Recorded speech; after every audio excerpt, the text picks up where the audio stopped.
I found out. She was cheating the day before our wedding, so I let the ceremony happen, with one tiny change in my vows. Hi everyone, my name's Ryan, I'm 31, and up until a few months ago I thought I had it all figured out. I wasn't flashy or particularly ambitious by anyone else's standards. I worked as a systems analyst for a mid-sized logistics company, lived in a decent 2-bedroom apartment in Portland, and I was engaged to the woman I thought I'd spend the rest of my life with, Emily. Emily was magnetic. You know, the kind of person who lights up a room not because she's loud or trying too hard, but because everything about her seems effortlessly graceful? That was her. We met at a friend's birthday dinner 3 years ago. She was seated across the table, sipping white wine and laughing at a story I wasn't even part of, but I couldn't look away. Within 2 weeks, we had our first date. Within 6 months, we were practically living together. And a year and a half in, I proposed. We weren't a perfect couple, no one is, but our relationship felt solid. We had our routines, shared values, and even managed to survive a kitchen remodel without breaking up. That felt like a good sign. I'd never been the guy who rushed into things. Every step with Emily felt considered mutual, until it didn't. The wedding was set for mid-September. A cozy vineyard ceremony, 85 guests, and a reception that we'd been planning down to the tiniest detail. Emily was glowing with excitement in the months leading up to it. Dress fittings, cake tastings, choreographed dances. She was all in. I was too. Or I thought I was. Then, the day before the wedding, the literal day before, everything cracked open. It started with a stupid, meaningless errand. Emily had left her phone at home while rushing out to meet her cousin for last-minute bachelorette brunch stuff. It pinged a few times while I was at her place, finalizing some playlists for the reception. One of the notifications was from a messaging app I didn't recognize, not the usual iMessage or WhatsApp. It was called Signal, and I didn't even know she had it. The preview text that flashed on the screen was burned into my brain. Can't believe you're going through with it.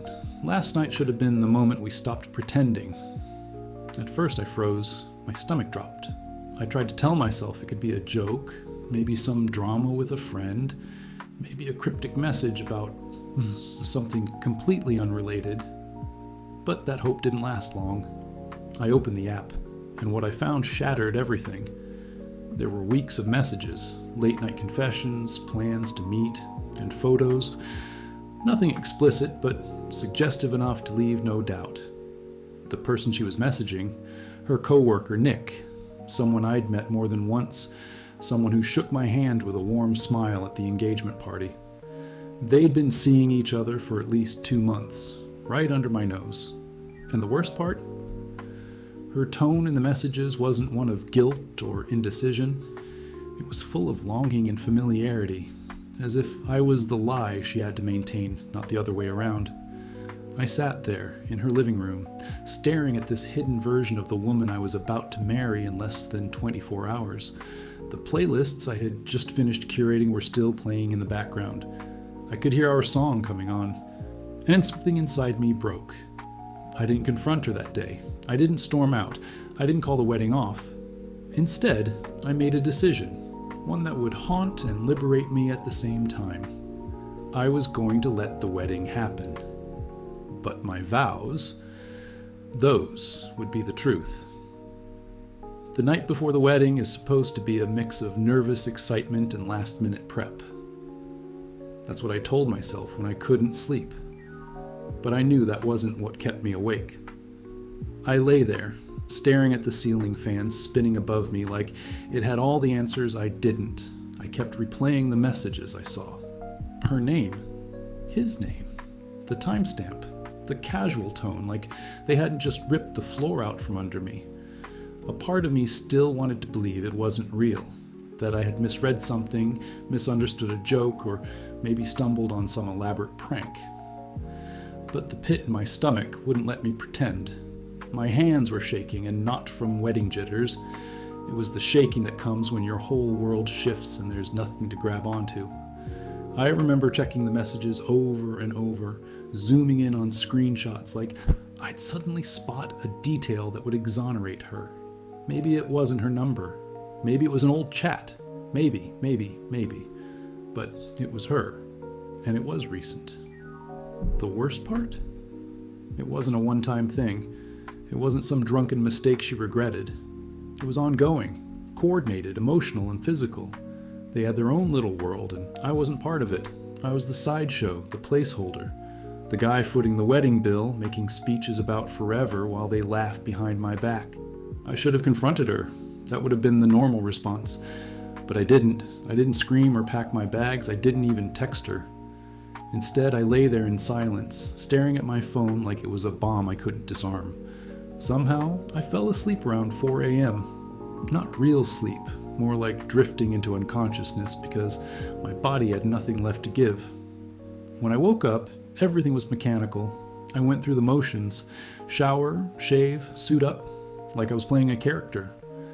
My best man, Kyle, kept trying to hype me up, cracking jokes, messing with my tie. I forced a laugh or two, but inside I was hollow. Every time someone congratulated me or said how lucky I was, it felt like a knife twisting deeper. The venue was beautiful, white flowers, light string music, perfect weather. It was the kind of day you'd imagine for a fairy tale wedding. And yet I felt like a guest at my own funeral. Jessica looked stunning. That hurt the most. Seeing her in that dress, smiling like nothing was wrong, made me wonder just how good of a liar she really was. How long had she been pretending? Was anything ever real? I kept my eyes on her throughout the ceremony. Not because I was in love, and that feeling had already begun to rot inside me, but because I needed to see what kind of person she really was. And she didn't flinch. She played her role to perfection. But I had a part to play too, and mine was about to change the script. You see, I didn't stop the wedding. I let it unfold. I let our families gather, our friends cheer, the photographers snap away like we were a couple out of a romance novel. Because I had one small change in mind, just one, and it would make all the difference. But I'll get to that, because before I dropped the bomb, I needed to let her believe she'd won. The ceremony moved forward like a slow-motion train wreck. People smiling, clapping, dabbing tears from their eyes as we stood under that stupid arch of roses, sunlight breaking through like some kind of divine blessing. And all I could think about was how surreal this all felt. I was standing across from someone who had been planning a future behind my back while I planned our wedding. She was smiling at me like I was the center of her world. Maybe she believed she could keep up the illusion forever. Maybe she thought I'd never find out. Or worse, maybe she didn't care if I did. The officiant said something. I nodded. I don't remember the words exactly. Everything felt distant, muffled, like I was underwater. A dream, or a nightmare, I couldn't wake up from. Then came the moment, our vows. Jessica had written her own, of course. She always liked being the center of attention. She launched into them with a smile, voice quivering in what I'm sure she thought was the perfect mix of emotion and sincerity. She talked about soulmates, about trust, about how she knew from the first time we met that I was the one. She said I made her feel safe, whole, like she could finally breathe. I almost laughed. My stomach turned as I watched her speak these beautiful lies in front of everyone we loved. Some guests sniffled. My mom wiped a tear. Her maid of honor was beaming. They had no idea. Then it was my turn. I took the mic with both hands because I didn't trust myself not to shake. My heart wasn't pounding out of fear. It was pounding with a strange, hollow calm, like everything inside me had already shattered and I was now speaking from the ruins. I wrote something too, I said, and gave a small smile. But I made a last-minute change. Jessica tilted her head slightly, confused. She smiled nervously. She probably thought I was going to get sentimental, maybe reference an inside joke. She had no idea. I looked out at the guests first. I wanted them to remember this. I wanted them to know that the man standing before them was not weak. Not a doormat. not blind. Then I turned back to her. "Jessica," I began, "I loved you. Deeply, fully, naively." Her smile froze just a flicker, just enough. "I thought you were the person I would grow old with. I thought we were building something honest, something sacred. But last night, I found out that while I was writing vows, you were writing messages to someone else." There was a gasp, audible, like a wave of shock hit the first rows and kept going. Jessica's face dropped. She blinked, opened her mouth to speak, and then shut it again. Her hand twitched, still holding the bouquet. "I know about him," I continued, my voice steady. "And I know it wasn't a one-time thing. I know about the hotel. I know about the texts. I know more than I ever wanted to." You could feel the air shift in the room. Some people looked away. Others leaned forward like it was a courtroom drama. Her father stared at her. Her mom looked like she'd seen a ghost. "I'm not here to humiliate you," I said, and I meant it. "I'm here because I wanted everyone to know the truth, because I deserve better, and because I refuse to start my life by pretending." Jessica tried to speak again, but no words came out. "So my vow is this. I vow to love myself enough to walk away. I vow to heal, to grow, and to someday find someone who values loyalty over convenience." I handed the mic back to the officiant. Silence. Not the poetic kind, the shocked, paralyzed kind. The kind that makes you hyper-aware of your own breathing. Then, slowly, I turned and walked away. No shouting, no theatrics, just footsteps echoing on marble floors. Behind me, I heard Jessica call my name once, softly, almost like a child trying not to cry. But I didn't stop. I walked out of that ceremony with nothing but my dignity. And strangely, it felt like more than enough. I walked out of that venue into the sunlight, and for a moment, just a moment, the world felt quiet. Not peaceful, not yet, but quiet in the way you only feel after an explosion, when your ears are still ringing and your brain's catching up. The parking lot was half empty. The photographer, who had been snapping candids earlier, stood frozen near his car, camera dangling from his neck like he wasn't sure whether to chase after me or erase the whole wedding folder. I didn't even have my keys. My phone was buzzing nonstop in my pocket, and I didn't want to look at it, so I just walked. I had no destination, no plan. My suit felt like a costume now, a cruel joke. Every polished thread another reminder of how far I'd been willing to go for someone who didn't hesitate to betray me. I ended up sitting at a gas station bench about 10 blocks away, under a fading Coca-Cola umbrella, watching cars come and go. A guy offered me a bottle of water, asked if I was okay. I told him I'd just left my own wedding. He laughed like I was kidding. I didn't. He stopped smiling. That night I finally looked at my phone. Over 100 missed texts, dozens of missed calls, from friends, family, people I barely remembered inviting. Most were some version of, "What happened? Is this real? Are you okay?" Some were angry. Her cousin accused me of ruining her life. Her best friend called me cruel. A few people said I should have handled it in private, but most said things I never expected. "You were brave. She didn't deserve you." That was one of the most honest things I've ever seen. My mom texted me a simple, "Come home when you're ready." "I love you." "Jessica?" She tried to call 6 times. Then she sent a message that started with "I can explain" and ended with, "I never meant to hurt you." I didn't answer, because what was there to explain? You don't accidentally sleep with someone else, and you don't mean well when you lie for months to the person you're about to marry. The days that followed were strange. I didn't eat much, didn't sleep, just kind of floated. You'd think that exposing someone would feel like a victory, that there'd be a rush of justice. But the truth is, it felt hollow, lonely. Everyone had seen the big moment, the mic drop, the walkout, but no one was there for the quiet after. When you're just a guy alone in a small apartment, deleting photos and boxing up memories. I threw out our wedding favors, canceled the honeymoon reservation, returned her dress to the boutique she got it from, They gave me a look like they already knew. Maybe she wasn't the first. A week later, I got an email from Jessica's father. It was short. I don't know what to say, but I want to apologize on behalf of our family. I had no idea what she'd done. You didn't deserve that. If you ever want to talk, my door is open. I didn't respond, but I appreciated it. And then, slowly, things started to shift.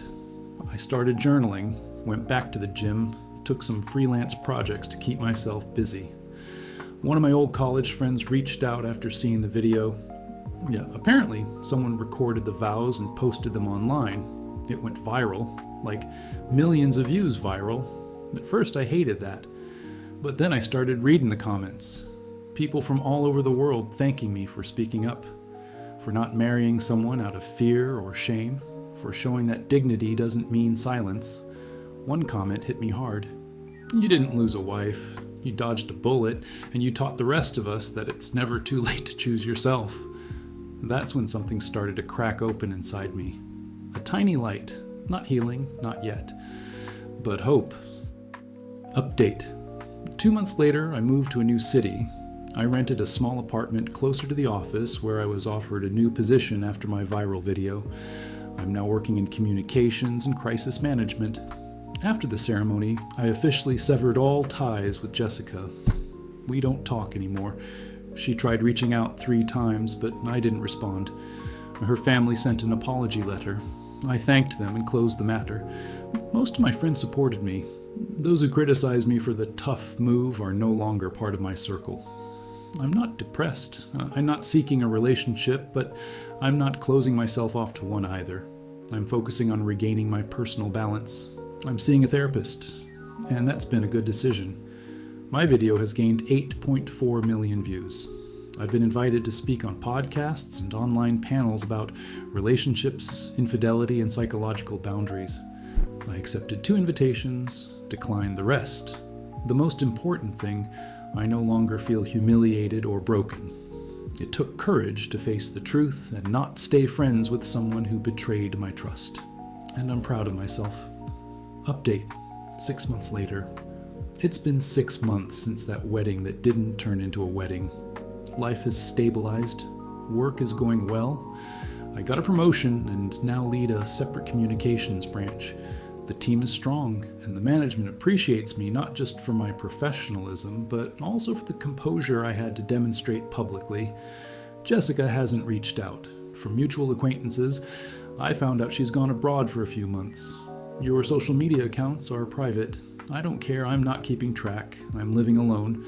There's no societal pressure anymore. No one's asking, when's the wedding, and that's such a relief. I've picked up new hobbies, mountain trail running. In October, I ran my first official 25-kilometer race. It's been great for my physical fitness and helped relieve the tension that had been building up. I recently started casually talking to a girl. We met by chance, not through apps. For now, it's just a friendship, and for the first time in a long time, I feel comfortable in this space. No rush, no expectations, no illusions. After this story, I've received over 400 personal messages. Some were thanking me, some were just words of support. There were some critical ones, but mostly constructive. I've read them all, and you know what? It really helped. In the moment when everything feels like it's falling apart, even words from strangers can keep you afloat. For now, I'm not planning to return to Reddit with any new drama, but I decided to leave this update here because many have asked, and also because I want someone else who's currently facing a tough choice to know sometimes saying no is the strongest step you can take.